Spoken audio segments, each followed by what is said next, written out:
Après ces deux eurobonds en 2014 et en 2015, le gouvernement ivoirien prévoit de lever 1 milliard de dollars d'obligations libellées en devises étrangères. Cette émission sur le marché international de la dette, la première depuis 2015, devrait permettre au gouvernement de la Côte d'Ivoire de financer plusieurs projets d'infrastructure. Cet eurobond d'une maturité de 10 ans devrait être lancé entre juin et juillet 2017. En prélude à cela, un roadshow aura lieu à Londres et aux États-Unis pour rencontrer des investisseurs et les banques qui seront engagées en tant qu'intermédiaires des transactions.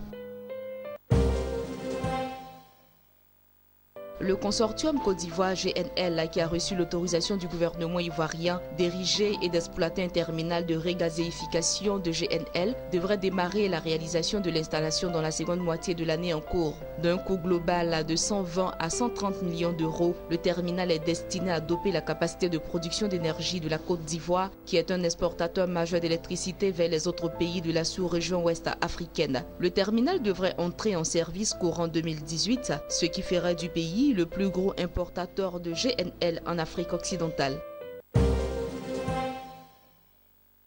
L'Agence pour l'assurance du commerce en Afrique, ACA, a récemment annoncé l'adhésion de la Côte d'Ivoire à la liste des pays africains membres de l'institution. Selon un communiqué de l'institution, la Côte d'Ivoire est le troisième pays à rejoindre l'ACA, seulement 6 mois après l'Éthiopie et le Zimbabwe devenus membres en 2016. Selon le ministre de l'économie et des finances ivoirien Adama Koné, l'adhésion du pays à l'ACA devrait contribuer à créer les conditions économiques qui permettront d'atteindre le statut de pays émergent d'ici à 2020. Et il faut noter que l'adhésion à l'ACA est encouragée par la Banque africaine de développement BAD, qui à ce jour a fourni un total de 30 millions de dollars en prêts bonifiés pour l'adhésion de l'Éthiopie, de la Côte d'Ivoire et du Zimbabwe, mais aussi une augmentation de la souscription au capital du